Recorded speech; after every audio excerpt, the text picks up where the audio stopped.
Selanjutnya lah kami persilakan kepada Fitri untuk memberikan pemaparan materi terkait budaya positif yang ada di sekolah kita. Kami persilakan.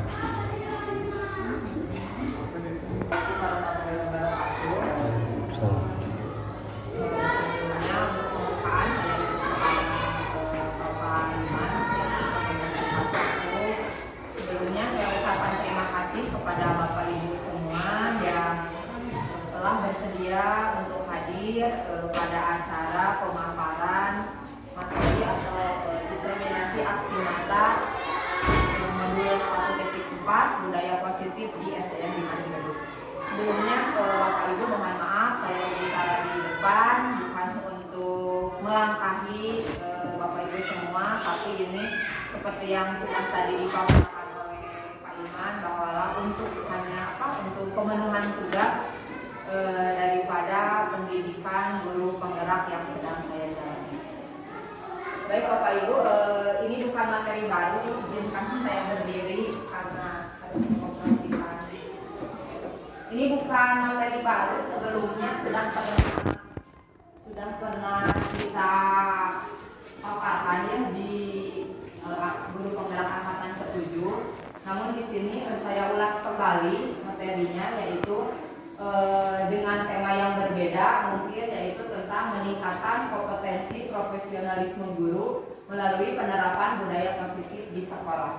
Jadi Bapak Ibu, budaya positif ini bisa masuk ke dalam kompetensi guru, yaitu bagian daripada peningkatan profesionalisme kita bekerja menurut saya ya. Nah, karena di dalamnya ini terdapat seperti yang tadi dipaparkan itu terdapat beberapa materi, diantaranya tentang ada nanti segitiga restitusi, tentang hukuman, tentang paradigma berpikir ya, paradigma stimulus respon, ada 5 posisi kontrol dan juga lain sebagainya, nanti akan dibahas. Nah ini Bapak Ibu tema diseminasi aksi nyata saya pada hari ini. Sebelumnya perkenalkan, nah ini tim kolaborasi saya, ada Ibu Fasilitator Ibu Mama Halimah SPD MPD. Beliau adalah guru sekolah luar biasa di Kabupaten Bandung. Dan ini pengajar praktik saya Bapak Ade Herdiana, beliau mengajar di SMKN 14 Garut, dan saya sendiri sebagai calon guru penggerak angkatan 8 di SDN 5 Ciledug. Nah ini Bapak Ibu, materi yang akan kita pelajari hari ini adalah tentang budaya positif. Namun sebelumnya kita harus pahami dulu budaya positif ini adalah apa. Jadi kita samakan dulu persepsinya. Ya, budaya positif adalah, nah ini Bu, budaya positif adalah nilai-nilai, keyakinan-keyakinan dan kebiasaan-kebiasaan di sekolah. Jadi kebiasaan yang sudah ada di sekolah yang berpihak pada murid agar dapat berkembang menjadi pribadi yang kritis, penuh hormat dan bertanggung jawab. Jadi budaya positif ini kebiasaan-kebiasaan yang sudah sebenarnya kita jalani setiap hari di sekolah, mulai dari anak masuk sampai pulang, begitu juga ketika pembelajaran, yang nantinya diharapkan melalui budaya positif ini terbentuk karakter anak, karakter siswa, terutama untuk BSD ini adalah yang berkaitan dengan profil pelajar Pancasila. Nah Bapak Ibu, budaya positif ini meliputi 6 hal. Yang pertama yaitu perubahan paradigma stimulus respon, lalu konsep disiplin positif, yang ketiga keyakinan kelas, yang keempat pemenuhan 5 kebutuhan dasar manusia, yang keempat, yang kelima 5 posisi kontrol, dan terakhir segitiga restitusi.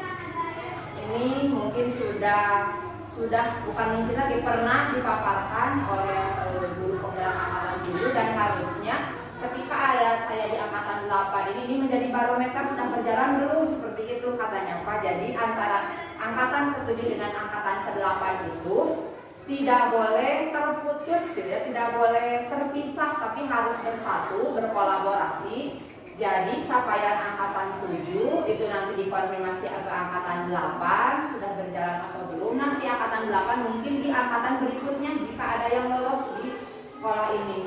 Jadi progresnya berapa persen dipantau seperti itu. Nah, jadi saya mengingatkan kembali, barangkali ada yang belum berjalan. Jadi budaya positif ini tidak hanya untuk kami yang sudah lulus guru yang sedang dan sudah lulus guru penggerak, tapi yang belum juga Bapak Ibu bisa diterapkan ya. Bisa Bapak Ibu mencoba. Bisa Bapak Ibu mencoba ya.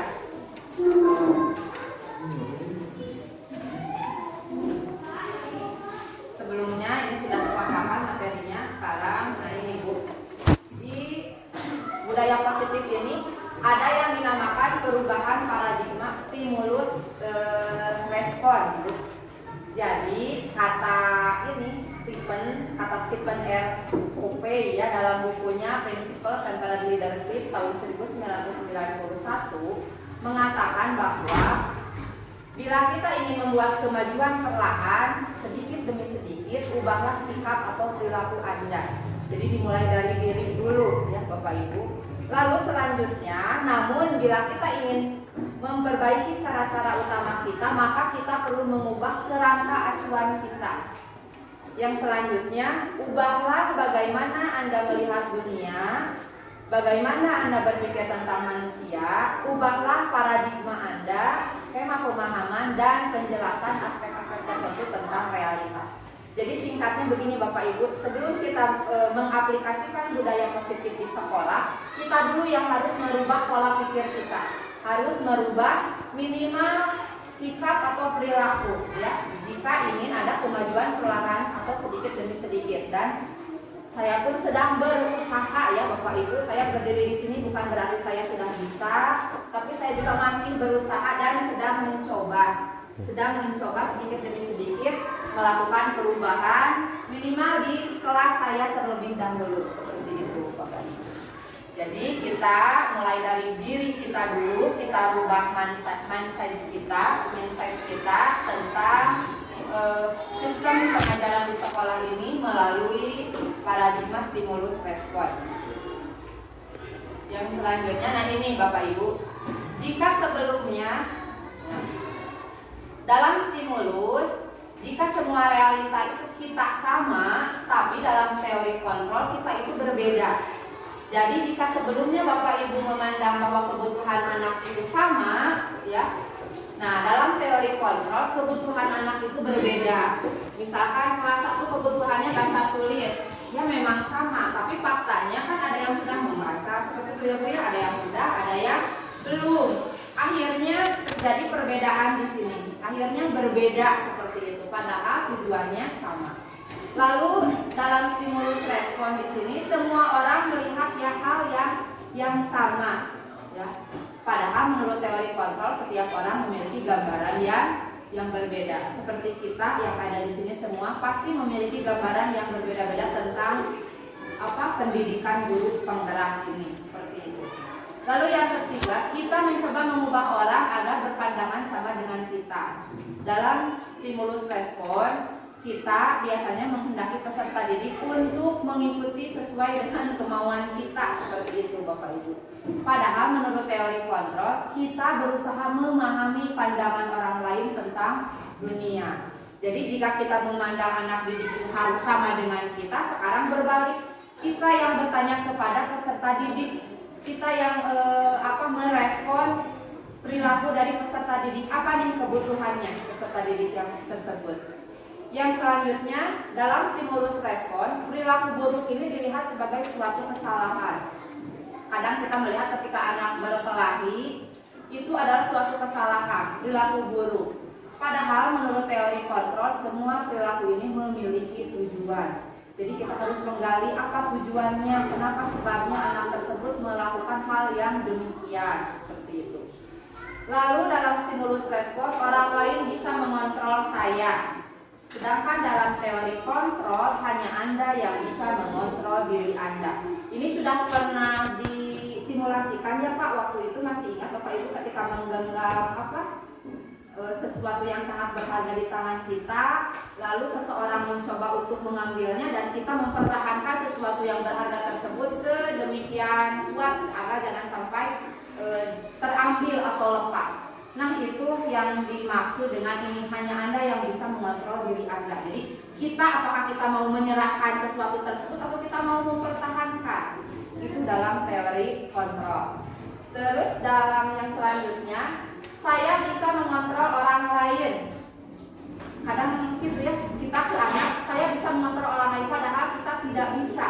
Kita tidak bisa mengontrol orang lain, kita tidak bisa mengontrol murid A, B, C, D untuk sesuai dengan kehendak kita. Kadang mereka punya kehendak sendiri, jadi tidak bisa dikontrol untuk sama dengan pandangan kita. Lalu yang terakhir, pemaksaan ada pada saat bujukan atau nanti gagal. Jadi ketika anak melakukan kesalahan, dipaksa atau dibujuk, nah ini merupakan identitas yang gagal. Kita bisa beralih ke sini Bapak Ibu, berkolaborasi dan konsensus menciptakan pilihan-pilihan baru. Jadi kita gali pendapat anak, kita berikan pilihan-pilihan, kira-kira anak ini kenapa, sebabnya apa, dan mau bagaimana. Jadi diberikan kemerdekaan untuk berpikir dan mengeluarkan pendapat. Yang terakhir, model berpikir menang atau kalah. Menang atau kalah. Nah, di sini dalam teori kontrol kita harus berpikir model menang. Tidak ada kalahnya, tapi harus menang.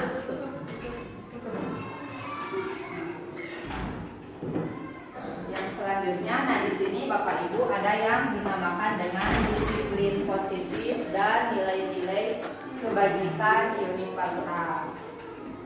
Mohon maaf ya jika tidak menarik tampilannya Bapak Ibu karena mengerjakannya tadi malam mendadak. Nah ini Bapak Ibu, dalam budaya positif ini ada yang disebut dengan disiplin positif dan nilai-nilai kebajikan universal. Sebetulnya nilai-nilai kebajikan ini ada Bu dalam kehidupan sehari-hari. Sudah kita laksanakan setiap hari, hanya saja tidak terlihat atau kita kurang menyadari, oh ini yang dimaksud dengan nilai-nilai kebajikan, oh ini yang dimaksud dengan disiplin. Nah ini Bapak Ibu, untuk menciptakan budaya positif, kita perlu dulu menciptakan lingkungan yang positif. Jadi budaya positif ini tidak akan terlaksana jika lingkungannya belum positif ya Bapak Ibu. Nah, salah satu strategi yang perlu kita tinjau kembali adalah penerapan disiplin di sekolah kita. Bapak Ibu, apakah disiplin di sekolah ini sudah sesuai? Masih perlu ditinjau kembali? Atau apa sih arti dari disiplin itu sendiri? Mangga Bapak Ibu, menurut Bapak Ibu disiplin itu apa? Pada sabit kita. Pak Dedi, enggak? Pak Dedi. Pak Dedi, apa makna? Hanya disiplin positif. Kalau disiplinnya saja apa menurut Bapak? Oh, disiplin itu mengikuti aturan, Bu. Mengikuti aturan. Bapak, Ibu, mungkin yang lain disiplin, Ibu Sumi, Bu Yani, menurut pendapat supaya tidak kaku dan berjalan. Menurut Ibu, makna disiplin itu apa? Menerapkan sesuatu sesuai aturan dan pada tempatnya. Menempatkan sesuatu sesuai aturan dan pada tempatnya. Ada posisinya. Pada posisinya, ya bisa seperti itu Bu. Namun seringkali Bu, image-nya ya di kita itu disiplin ini hubungannya adalah dengan ini Bu, ketidaknyamanan atau hukuman. Nah ini yang harus kita hilangkan Bu dalam mendisiplinkan itu adalah rasa ketidaknyamanannya atau hukumannya. Ya disiplinnya sudah bagus, aturannya sudah bagus, hanya saja kadang orang lain merasa tertekan dengan ketidaknyamanan atau hukuman yang diperoleh jika melanggar disiplin tersebut. Nah, oleh karena itu lahirlah ini Bapak Ibu yang namanya disiplin positif. Jadi ada disiplin negatif yang menghasilkan hukuman, ada juga disiplin positif. Nah, disiplin positif ini hadir sebagai suatu cara penerapan disiplin tanpa kekerasan dan ancaman. Jangan tekengeng nabu geningannya ngancam ke murid deh atau kekerasan ke murid deh. tidak boleh dia mengancam sok kami mengerjakan ibu dikta. Tidak boleh sebetulnya kalau dalam CGP itu tidak boleh kita mengancam murid sehingga nanti menimbulkan rasa ketidaknyamanan, apalagi kalau kita sampai menghukum. Jadi hukuman dalam disiplin positif ini adalah alternatif terakhir jika memang sudah tidak ada cara lain seperti itu. Jadi di sini disiplin positif hadir sebagai suatu cara penerapan disiplin tanpa kekerasan dan ancaman. Caranya, murid diajarkan untuk memahami konsekuensi dari perilaku mereka sehingga tumbuh kesadaran serta keberdayaan murid untuk melakukan sesuatu tanpa sogokan, ancaman maupun hukuman. Jadi ketika murid melakukan kesalahan ditaros kenapa melakukan hal tersebut, apa dampaknya, akan diulangi lagi atau tidak. Jadi kita menggali informasi dari murid tersebut sampai paham bahwa perilakunya itu salah. Selama murid tidak menyadari perilakunya itu salah, kita kemungkinan kecil berhasil untuk bisa mendisiplinkan anak tersebut. Jadi kita berkolaborasi, ngobrol lah gitu Pak, inti nama diajak ngobrol, diajak diskusi, digali sebabnya apa, lalu murid tersebut disuruh untuk mencari solusi sendiri. Jadi bukan dari kita solusinya, tapi murid diberikan kemerdekaan untuk mengajukan penyelesaiannya sendiri, baru nanti oleh kita di cover seperti itu. Nah di sini seseorang yang memiliki disiplin diri berarti mereka bisa bertanggung jawab terhadap apa yang dilakukannya, ya. Karena mereka mendasarkan tindakan pada nilai-nilai kebajikan universal. Jadi apa hubungannya antara disiplin positif dengan kebajikan universal? Jadi ini hubungannya Bapak Ibu. Seseorang yang disiplin ini sudah pasti menerapkan kebajikan universal. Ada 6 departemen atau 6 cabang dari diskusi dari nilai-nilai kebajikan ini. Tapi karena yang relevan dengan murid siswa SD adalah profil pelajar Pancasila, ya Bapak Ibu. Jadi saya ambil ini kebajikan universal yang saya ambil adalah tentang kebajikan profil pelajar Pancasila, yaitu yang pertama beriman dan bertakwa terhadap Tuhan Yang Maha Esa, ada mandiri, bernalar kritis, berkebinekaan global, gotong royong, dan yang terakhir adalah kreatif. Bapak Ibu sudah menerapkan ini profil pelajar Pancasila dalam pembelajaran sehari-hari, sudah berusaha diterapkan seperti itu. Berusaha sudah, tapi belum ada hasilnya. Belum ya, karena itu Bu proses ya. Kadang-kadang kita guru dituntut untuk bisa, tapi kadang yang di atas lupa bahwa kita perlu proses untuk menjadi bisa. Nah itu tidak apa-apa. Yang penting kita konsistensi menjalankannya. Insya Allah bisa kedik Abi oge dapurnya bisa kedik. Abi berdiri di sini bukan berarti harus berhasil. Abi saya Pak Iman bukan berarti sudah berhasil, tapi masih on proses berusaha untuk menerapkan budaya positif ini di SDN 5. Nah ini Bapak Ibu sebagai pendidik tujuan kita adalah menciptakan anak-anak yang memiliki disiplin diri sehingga mereka bisa berperilaku dengan mengacu pada nilai-nilai kebajikan universal dan memiliki motivasi intrinsik bukan ekstrinsik. Ya. Jadi motivasi itu ada dua, motivasi intrinsik yang berasal dari dalam diri. Nah ini yang harus kita upayakan Bapak Ibu, daripada ini motivasi ekstrinsik yang berasal dari luar, hese. Lebih baik anak memiliki motivasi dari dalam, ya. Nah ini yang selanjutnya, ya. Tadi ada teori motivasi intrinsik, ada juga motivasi ekstrinsik atau yang berasal dari luar. Nah ini Bapak Ibu yang selanjutnya yaitu teori motivasi, hukuman, konsekuensi, dan restitusi. Apakah saya terlalu cepat Bapak Ibu?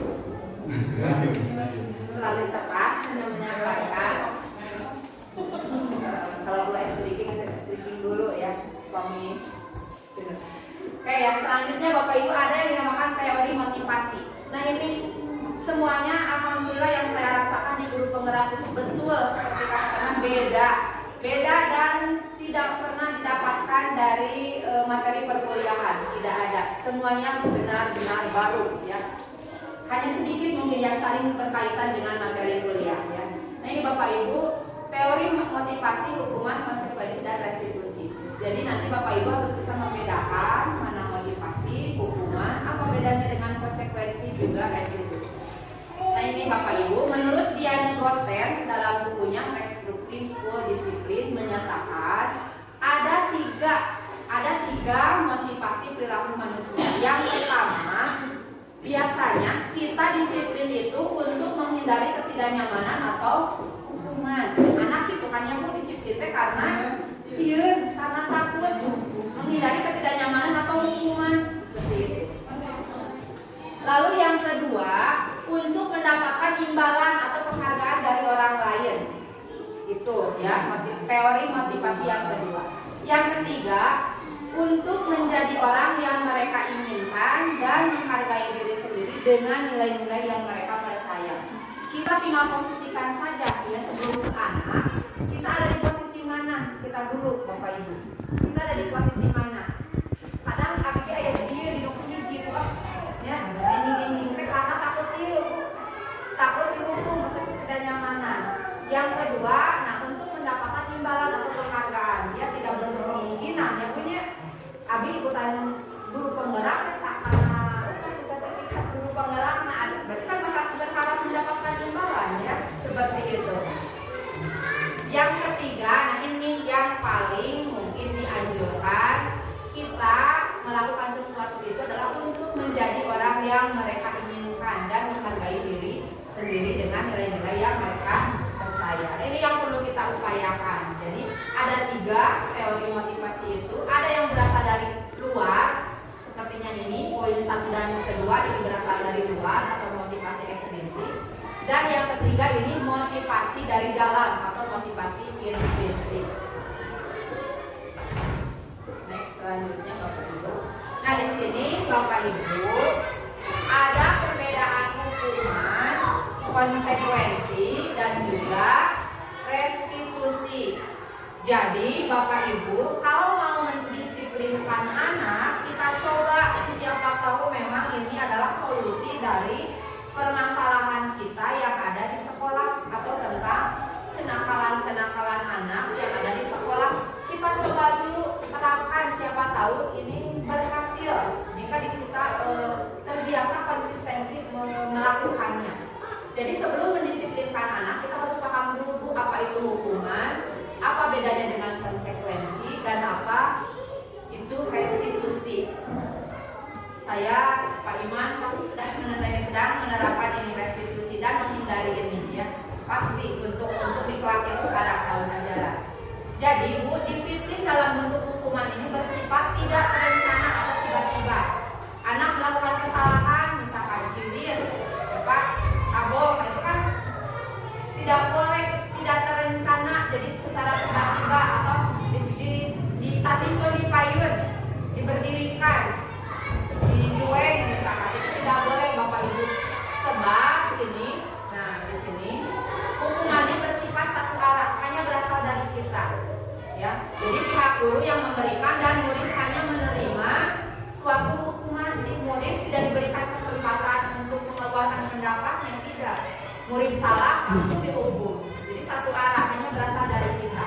Kita tidak bisa menggali sebab yang sebenarnya dari anak tersebut. Lalu yang kedua, nah, ada disiplin dalam bentuk konsekuensi. Ada hukuman mah, ya kalau hukuman murid tidak tahu apa yang akan dialaminya karena terjadi secara tiba-tiba. Tapi kalau dalam konsekuensi ini sudah terencana atau sudah disepakati. Jadi ada kesepakatan antara guru dengan murid. Jadi murid tersebut tahu, oh kalau saya berkelahi di kelas saya akan begini. Kalau saya tidak mengerjakan tugas saya akan begitu. Jadi murid sudah tahu konsekuensi ini ya. Ya, ini dibuat oleh pihak guru, umumnya aturannya dibuat oleh kita, lalu kita sosialisasikan terhadap murid. Ini anak-anak kalau tidak mengerjakan PR akan begini. Kalau tidak mengikuti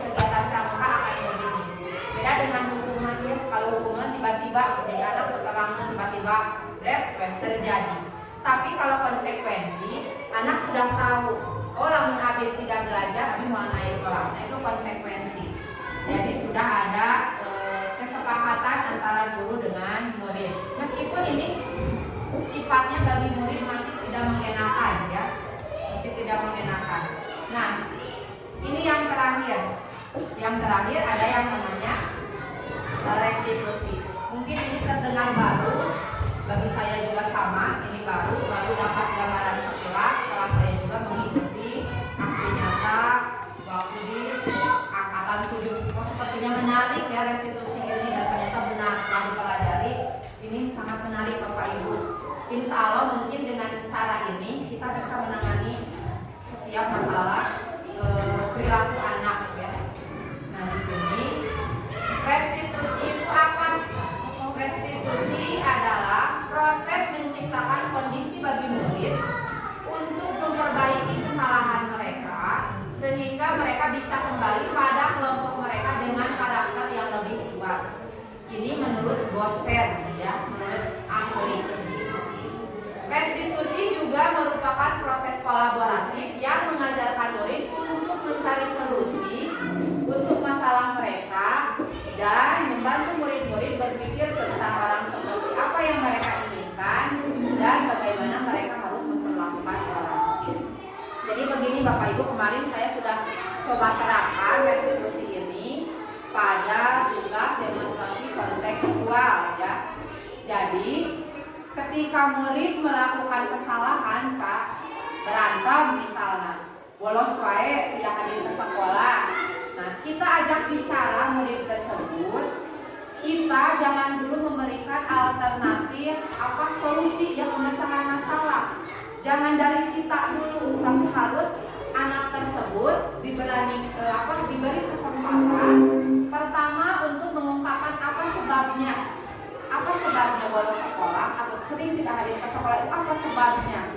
Kedua, dicari tahu apakah tindakannya itu sesuai dengan aturan sekolah atau tidak. Jadi anak dibuat paham, oh tidak sesuai. Kalau tidak sesuai, baru kita tanya alternatif solusi dari kalian apa. Jadi jangan dari kita solusinya. Kalau solusinya dari kita, ada kemungkinan dilanggar lagi. Tapi kalau solusinya dari mereka enggan, soalnya Abi yang memberi solusi ini, Abi udah ngalanggar. Jadi kita berdialog dengan anak, menggali apa sebabnya, sudah sesuaikan dengan kesepakatan atau aturan sekolah perilaku tersebut, perilaku yang jelek tersebut. Jika tidak sesuai, sok harus bagaimana atuh? Harus bagaimana? Jadi kita tanya ke murid, biarkan mereka mengungkapkan pendapatnya atau perasaannya. Jadi kita hanya menuntut saja. Ya seperti itu bedanya. Dan restitusi ini dibandingkan dengan yang dua tadi, ini merupakan identitas yang sukses. Insya Allah sukses, maksudnya sukses di sini kita sukses menemukan jati diri anak ya, jati diri siswa, karena mereka diberi kesempatan untuk mengenali dirinya sendiri, untuk mengungkapkan perasaannya gitu. Nah, yang selanjutnya Bapak Ibu, dalam materi budaya positif ini ada yang dinamakan dengan keyakinan kelas ya. Keyakinan kelas ini merupakan metode untuk menimbulkan kembali disiplin positif yang didasari oleh motivasi dalam diri. Bapak sudah berjalan kelas sekarang keyakinan kelas dibuat baru. Nah, jadi Bapak Ibu, kita setiap kelas bisa membuat seperti ini. Sebelum pembelajaran tahun ajaran berlangsung, kita bisa membuat dulu ini keyakinan kelas. Nah, seperti ini ya. Keyakinan kelas ini bagaimana cara membuatnya? Cara membuatnya, anak yang murid kita suruh menulis atau mengungkapkan nilai-nilai kebajikan universal yang ada di sekolah. Nilai-nilai kebajikan seperti ini Bapak Ibu. Tanggung jawab, ya, kerjasama, gotong royong, saling menghormati, saling menghargai. Nah, itu nilai-nilai kebajikan yang bisa diterapkan di sekolah atau yang sudah ada di sekolah. Nanti anak-anak diberikan kertas satu persatu, mereka disuruh untuk menuliskan nilai kebajikan apa yang ingin mereka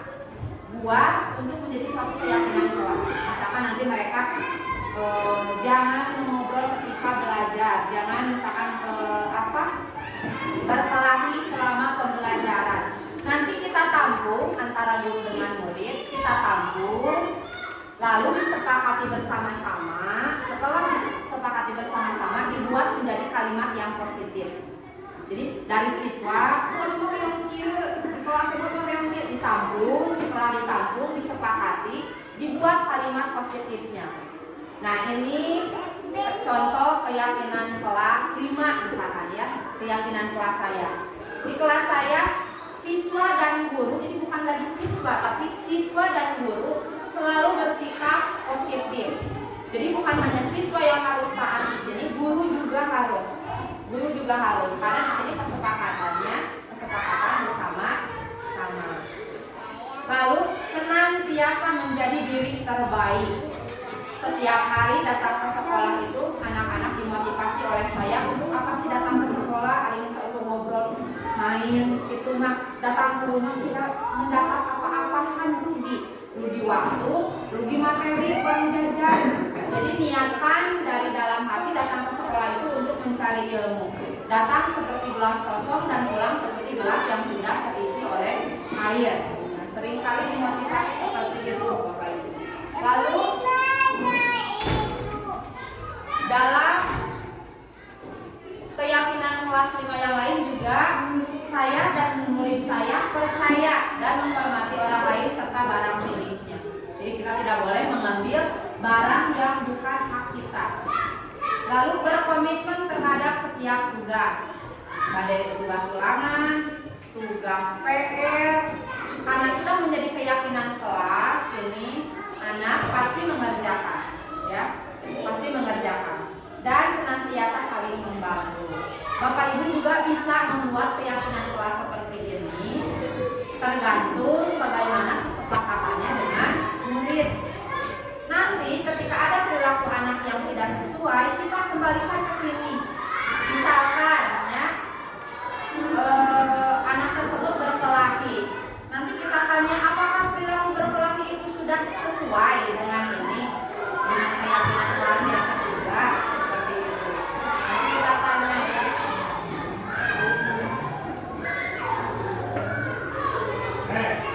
Apakah sudah sesuai? Jadi ini bisa jadi senjata untuk kita sebetulnya Bapak Ibu. Ini bisa menjadi senjata untuk kita ketika ada perilaku anak yang tidak sesuai di kelas, kembalikan ke sini. Ini kan dari kalian langgar, ini kan kesepakatan kelas ini dari kalian. Kenapa dilanggar? Nah, itu ini bisa menjadi senjata dan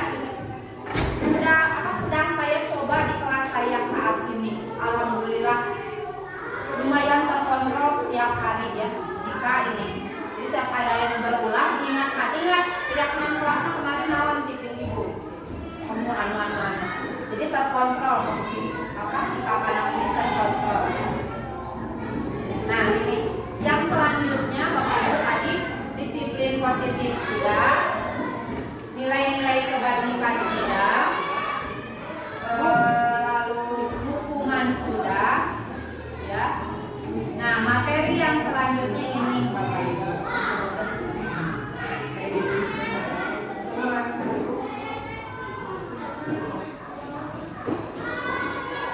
Ini yang selanjutnya Bapak Ibu tentang kebutuhan dasar manusia, ya. Kebutuhan dasar manusia. Nah di sini Bapak Ibu, setiap orang yang hidup, entah kita atau anak didik kita pasti memiliki kebutuhan dasar. Kira-kira Bapak Ibu apa saja kebutuhan dasar kita? Kasih sayang. Tuh. Apalagi? Ya. Perhatian, Bapak. Apalagi Bapak? Sebelum cinta. Betul. Cinta, kasih sayang, perhatian, apalagi? Itu kan yang berarti makanan, minuman, kebutuhan.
Jadi merasa tidak ada tanggung jawab. Untuk apa ada gaji habis, padahal kan kita kan ada ya, tidak tahu.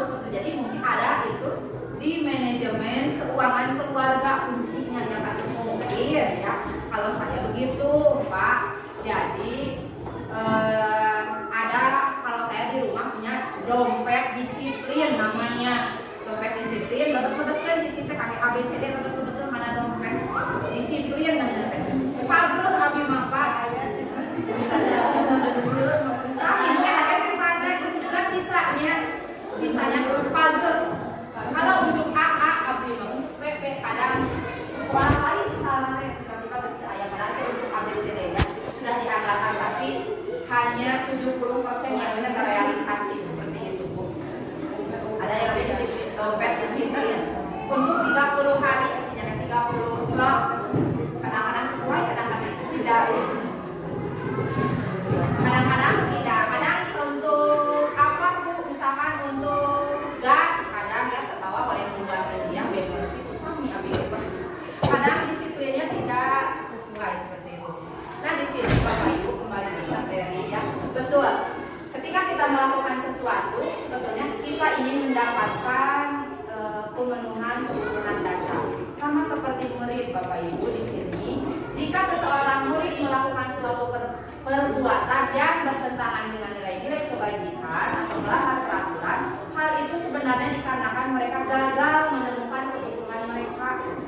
Jadi Bapak Ibu, kalau anak yang berkelahi, anak yang sering membuli teman, anak yang sering tidak mengerjakan tugas, mungkin ini penyebabnya. Ada kebutuhan dasar mereka yang tidak dipenuhi, entah itu oleh orang tuanya atau oleh gurunya di sekolah. Nah, apa saja kebutuhan dasar manusia, dan ini mutlak harus dipenuhi Bapak Ibu ya, mutlak harus dipenuhi. Contoh, nah ini Bapak Ibu, ada 5 kebutuhan dasar kita sebagai manusia. Yang pertama adalah kebutuhan untuk bertahan hidup. Selama Allah memberikan nyawa pada raga kita, kita harus bertahan Bapak Ibu. Apapun masalahnya kita harus bertahan Pak Dedi. Bagaimanapun keuangan kita wayahna bertahan Pak Ibu. Ya. Nah, kebutuhan berdasar hidup ini atau biasanya disebut dengan survival ya. Biasanya kalau di tentara ada yang namanya survival jungle atau bertahan hidup di hutan. Bagaimana cara bertahan hidup di hutan.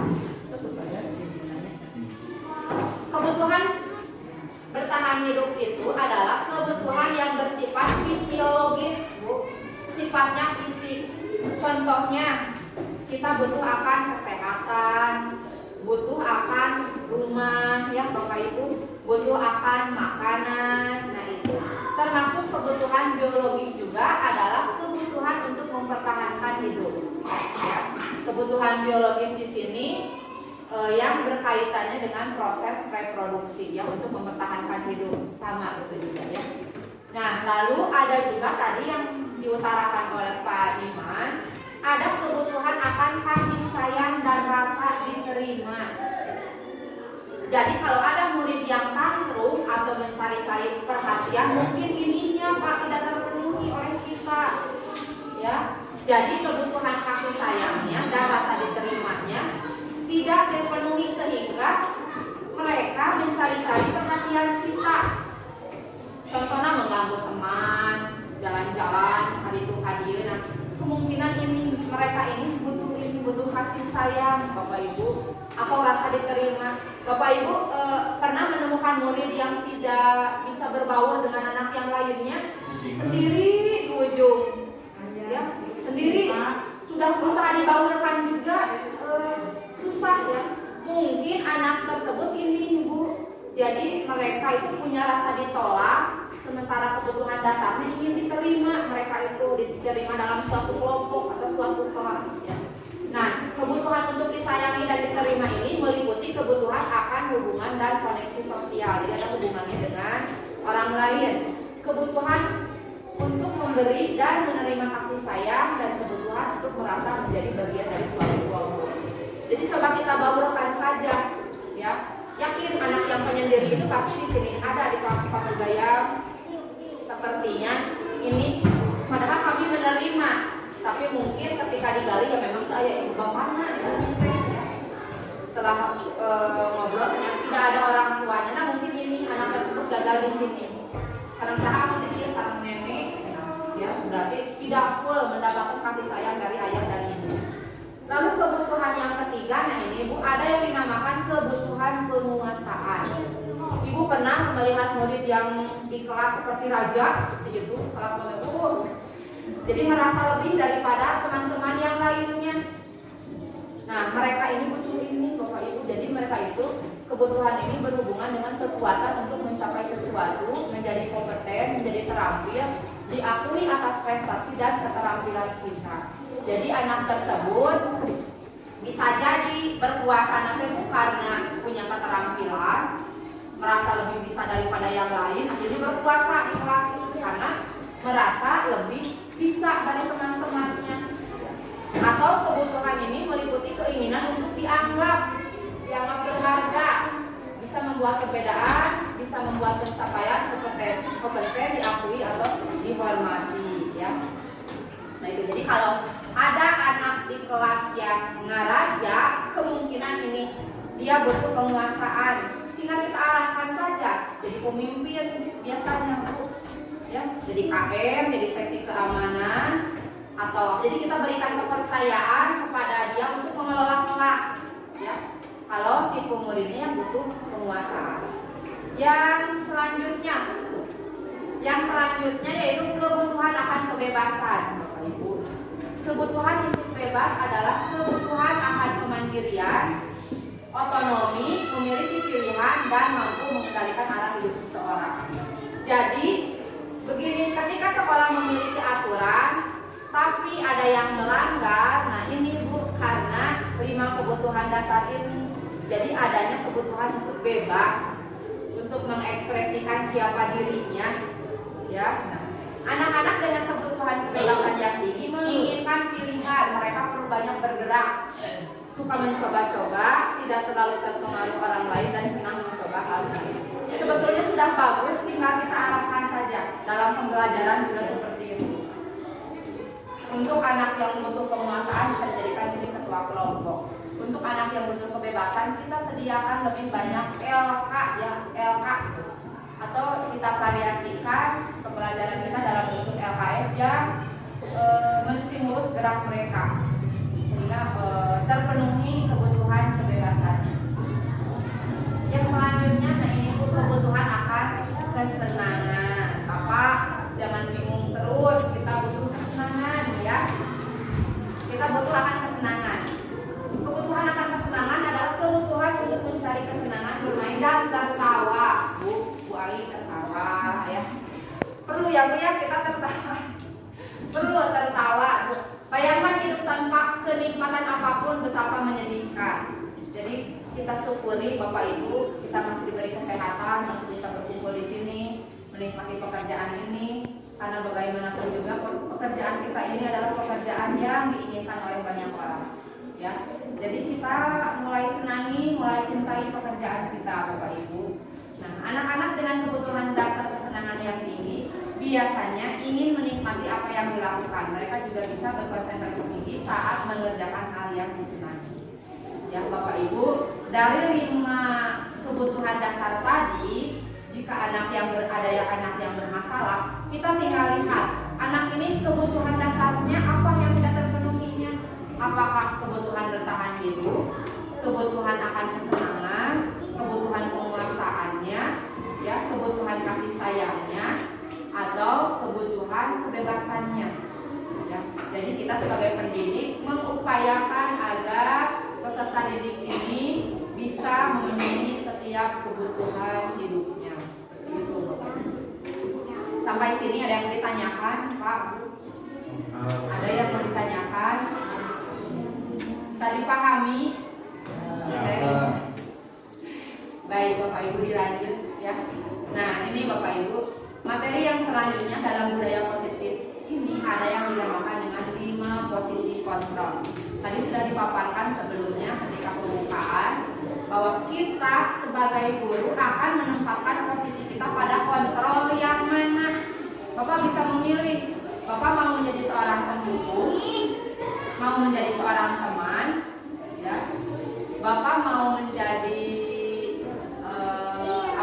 pemantau, pembuat merasa bersalah, atau menjadi seorang manajer. Nah, di sini akan dipaparkan. Jadi kita tentukan dulu kita mau memposisikan diri kita sebagai apa menjadi guru itu. Nah, di sini menurut ini ya, menurut William Glasser, nah di sini atau Gosset berkesimpulan ada 5 posisi kontrol yang diterapkan seorang guru ataupun orang tua. Jadi bukan hanya kita ke murid, tapi kita juga bisa ke anak di rumah, Bapak Ibu. Bisa kita di rumah ke anak menerapkan 5 posisi kontrol ini. Ya.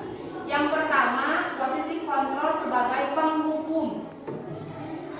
Di sini seorang penghukum bisa menggunakan hukuman fisik ataupun hukuman verbal. Hukuman fisik contohnya apa, Bapak Ibu? Push up. Bapak? Dilarikan ya, yang berhubungan dengan fisik. Atau ya, hukuman verbal, contohnya melalui kata-kata ya. Anak dihukum dengan kata-kata yang kurang mengenakan seperti itu. Nah, di sini seorang penghukum bisa menggunakan hukuman fisik maupun verbal. Orang-orang yang menjalankan posisi penghukum senantiasa mengatakan bahwa sekolah memerlukan sistem atau alat yang dapat lebih menekan murid-murid lebih dalam hal. Jadi posisi penghukum ini kekeh bahwa hanya dirinya yang bisa mengendalikan orang lain seperti itu. Itu kalau kita memposisikan kita sebagai penghukum. Yang selanjutnya, apakah kita bisa memilih setelah penghukum, apakah kita mau memposisikan diri sebagai pembuat merasa bersalah, atau sebagai teman, atau sebagai pemantau. Bapak Ibu masih ingat video Sinaren yang waktu itu diputar ya Pak? Sinaren masih ingat? Naren. Pertama Naren, kedua Naren lagi Naren. Semua kasusnya sama. Kasusnya sama, orangnya sama, gurunya sama, yang berbeda hanya cara penanganannya. Yang pertama ditangani dengan posisi guru sebagai penghukum, yang kedua ditangani oleh guru sebagai pembuat merasa bersalah, yang ketiga guru sebagai teman, yang keempat guru sebagai pemantau, dan yang terakhir guru sebagai manajer. Bapak pas anak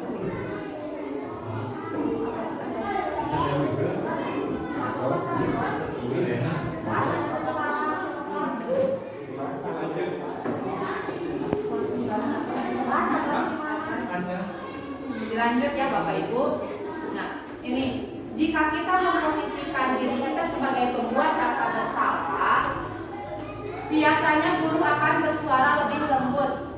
Pembuat rasa bersalah akan menggunakan keheningan yang membuat orang lain merasa tidak nyaman, bersalah atau rendah diri. Jadi contohnya kalau ada anak yang berbuat kesalahan, guru bicaranya dengan nada rendah itu seperti ini. Kan sudah ibu bilang, kalau sedang jam pelajaran tidak boleh berkelahi.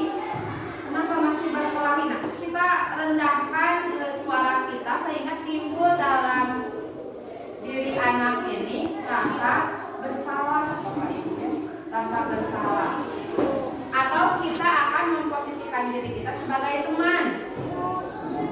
Jadi kita memposisikan diri kita sebagai teman.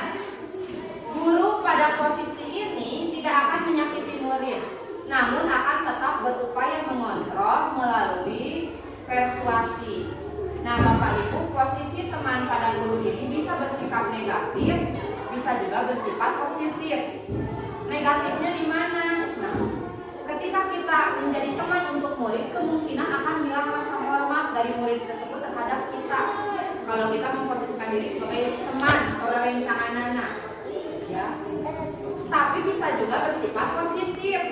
Artinya, ketika kita mensejajarkan diri sebagai teman dengan murid akan berani mengungkapkan apa yang menjadi perasaan mereka. Karena rencangan biasanya spontan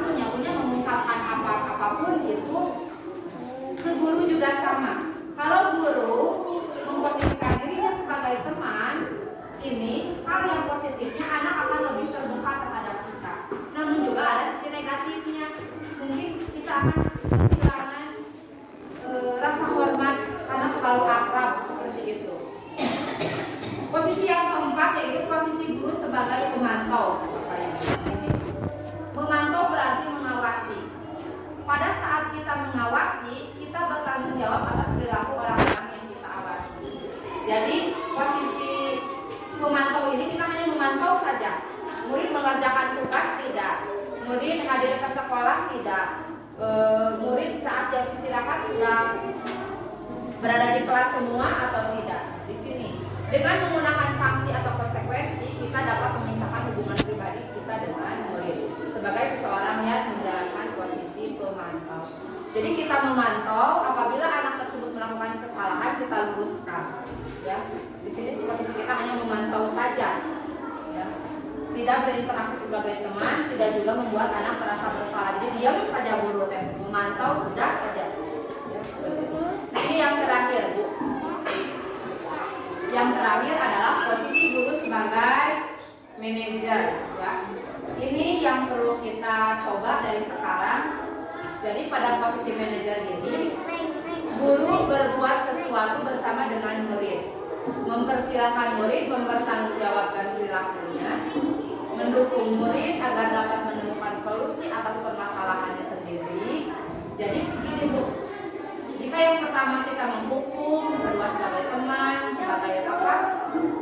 Pemantau. Yang terakhir ini kita duduk bersama dengan murid.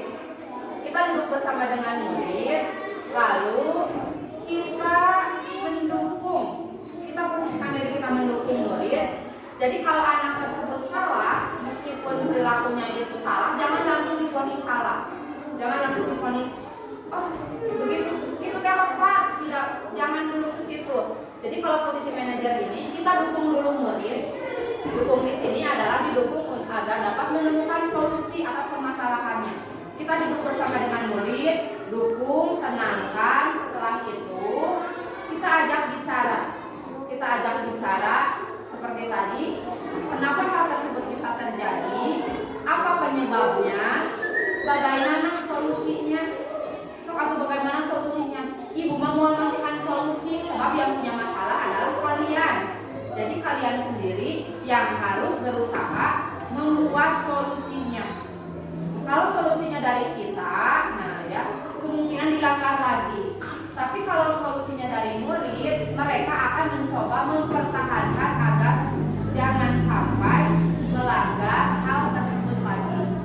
Sebab solusi datang dari mereka. Ini. Jadi kalau kita sebagai guru memposisikan diri sebagai manajer, maka akan lahir manusia yang merdeka, mandiri, dan bertanggung jawab. Kita perlu mengacu pada restitusi yang dapat menjadikan diri kita seorang manajer bagi dirinya sendiri. Jadi Bu, kita berikan kepercayaan kepada murid bahwa mereka itu adalah seorang manajerial bagi dirinya sendiri. Mereka bisa menyelesaikan masalah sendiri, ya, seperti itu. Murid diajak untuk menganalisis kebutuhan dirinya maupun kebutuhan orang lain. Itu 5 posisi kontrol. Kira-kira Bapak Ibu ada di posisi mana? Penghukum, sebagai teman, ya, sebagai manajer. Kalau saya sedang berusaha ada di posisi ini yang mencoba mulai diterapkan di kelas. Memposisikan diri sebagai manajer. Jadi tidak memvonis langsung anak bersalah, tapi dicari dulu penyebabnya apa. Nah ini Bapak Ibu, ini yang dinamakan dengan materi yang paling terakhir Bapak Ibu dari diseminasi aksi nyata budaya positif ini adalah tentang segitiga restitusi. Segitiga restitusi ini bentuknya seperti ini, menyerupai segitiga, di mana dari segitiga ini ada bagian-bagiannya. Bagian yang pertama ini adalah ini validasi tindakan yang salah. Yang paling bawah adalah menstabilkan identitas, dan yang ketiga adalah menanyakan keyakinan kita. Bisa dicoba Bapak Ibu, jika ada murid yang perilakunya tidak sesuai dengan nilai-nilai kebajikan yang ada di sekolah, kita bisa gali dari sini. Ya, kita bisa gali dari sini. Yang pertama, ketika ada murid berkelahi, ada murid mengambil uang jajan temannya, ada murid membuli, ada murid yang menganiaya ya seperti itu. Pokoknya tindakan-tindakan yang bertentangan dengan nilai-nilai kebajikan saja. Kita bisa mencoba menggali dari sini, Bapak Ibu. Yang pertama, kita panggil anak tersebut seperti Fajar ya, kalau kelas 6 mungkin kelas 5 Fajar. Karena saya sebelumnya mendapatkan ilmu ini dari guru penggerak angkatan 7, saya coba terapkan di kelas ya, di kelas dipanggil. Ketika anak tersebut melakukan pembulian berkelahi dengan teman yang namanya Fajar tersebut, saya panggil, Fajar sini. Nah ininya terus, nah di sini coba distabilkan dulu identitasnya. Kita berikan pemahaman kepada anak tersebut bahwa setiap orang pasti pernah melakukan kesalahan. Jadi hilangkan dulu rasa takutnya. Kalau dipanggil guru teh sieun, biasanya gitunya kabur. Padahal mulai sekarang tidak. Jadi kita coba stabilkan dulu identitasnya. Kita beri pemahaman ke mereka bahwa setiap orang pasti pernah melakukan kesalahan. Itu salah tenanawan, setiap orang pasti pernah berbuat salah. Ibu ataupun kamu pasti pernah berbuat salah. Teman kalian juga pasti pernah berbuat salah. Kalau sudah ada kata-kata seperti itu dari kita sebagai guru, anak perasaannya akan merasa diterima oleh kita meskipun dia telah berbuat salah, tapi setidaknya dia merasa diterima. Setelah itu berikan juga pemahaman, kamu bukan satu-satunya yang pernah melakukan ini. Kamari si A dulu teh ayeuna ya, berarti bukan kamu yang pertama kali melakukan kesalahan tersebut. Kita bisa coba ya, stabilkan identitasnya. Karena kenapa harus distabilkan? Karena ketika berkelahi berarti anak itu gagal mempertahankan identitas dirinya. Makanya perlu distabilkan oleh kita. Ya, kita beri pemahaman bahwa setiap orang pasti pernah melakukan kesalahan. Kita berikan pemahaman sehingga anak tersebut merasa diterima. Kalau sudah merasa diterima, biasanya anak akan mengungkapkan mau mengungkapkan apa yang menjadi alasan kenapa perilaku tersebut terjadi. Dari sini, dari menstabilkan identitas Bapak Ibu, kita langsung naik ke sini. Kalau murid sudah tenang, kita masuk ke validasi tindakan yang salah. Tindakan yang salah tadi kita tanyakan ya. Nah ini dari sini. Kita bisa bertanya, kamu tentu punya alasan mengapa melakukan itu. Taros, misalkan murid Bu Sumi, taros, kenapa menangis? Saya punya pastinya. Kenapa menangis, misalkan ya, atau menyembunyikan alat tulis temannya? Tanya Bu, mengapa hal itu bisa terjadi? Setelah anak merasa diterima, tanyakan, mengapa hal itu bisa terjadi? Misalkan Bu, da abi tegaduh pakot, abi roga. Nanti oleh ibu tanyakan lagi, apakah ada cara yang lebih efektif untuk mendapatkan hal yang kamu butuhkan? Apakah harus mengambil milik orang lain? Apakah harus dengan cara berkelahi? Kita tanyakan terus kali sampai anak tersebut menyadari bahwa tindakannya itu salah. Ya. Jadi jangan langsung divonis salah Bapak Ibu ya. Kita stabilkan dulu identitasnya, lalu kita validasi bahwa tindakannya itu salah. Setelah anak tersebut menyadari bahwa tindakannya itu salah, nah yang terakhir ini Bapak Ibu yang tadi kembali ke keyakinan kelas. Misalkan mengambil barang milik orang lain itu salah atau tidak? Salah Bu, saudara. Salah. Kalau salah, ada tidak cara lain selain daripada mengambil tanpa izin? Ada Bu, misalkan apa solusinya? Bagaimana caranya?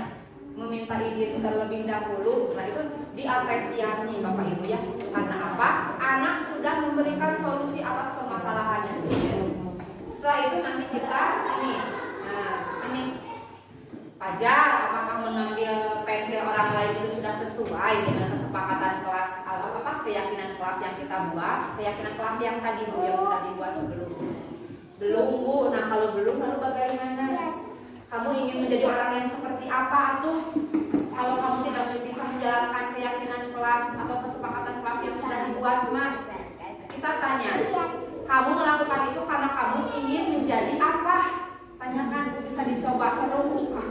Abi akan mencoba segitiga restitusi ini dan seru. Jadi anak, jadi seolah-olah untuk ini Bu, anak melakukan kesalahan, kita kembalikan kepada anak kesalahannya dan anak disuruh untuk mencari solusinya sendiri.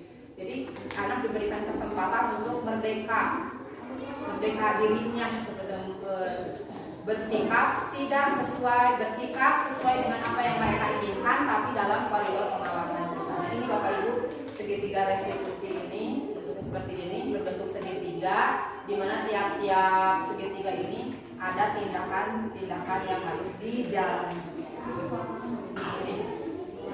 Ini yang terakhir Bapak Ibu. Nah, tadi 3 tahapan tersebut didasarkan pada prinsip-prinsip utama dari teori kontrol, yaitu yang pertama, menstabilkan identitas itu adalah kaitannya dengan ini, bahwa kita semua akan melakukan hal yang terbaik yang bisa kita lakukan. Jadi anak itu sebetulnya ingin melakukan yang terbaik untuk dirinya, karena tegaduh pulpen akhirnya anak merencanakan itu kan baik ya, punya baik untuk dirinya supaya dia bisa menulis, tapi caranya salah. Nah, di situ perlunya validasi tindakan yang salah nanti. Kenapa mengambil pensil muda? Abi hayang nyerat, abi tegaduh, tapi kenapa harus mengambil tanpa izin? Bagus sebetulnya, baik tindakannya mah. Dia sedang melakukan hal terbaik yang bisa dilakukan oleh dirinya. Hanya saja caranya yang salah. Jadi di sini kita perlu menstabilkan identitas, kita jangan menghakimi, kita jangan menghukum. Kita coba bantu saja. Kita bantu murid tersebut untuk menemukan identitas diri.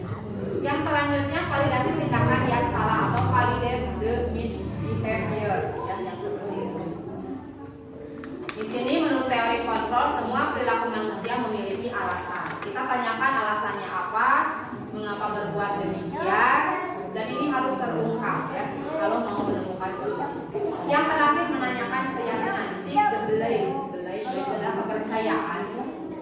Kita semua memiliki motivasi internal. Nah ini Bapak Ibu, jadi kalau ada anak yang berperilaku bermasalah, kita cari ininya, motivasi internalnya apa, motivasi yang muncul dari dalam dirinya apa. Jadi itu yang harus kita diperbaiki. Ini Bapak Ibu mungkin materi budaya positif yang bisa saya sampaikan dalam aksi nyata, diseminasi aksi nyata pada kesempatan kali ini. Cukup sampai di sini, semoga memberikan manfaat. Bapak Ibu silakan jika ada yang ingin mengajukan pertanyaan atau kita berkolaborasi sharing mengenai materi ini, dipersilakan Bapak Ibu. Ada yang ingin bertanya supaya tidak satu arah seperti itu Bapak, dari saya saja. Bapak ingin bertanya untuk saya, kalau untuk narosan tidak boleh.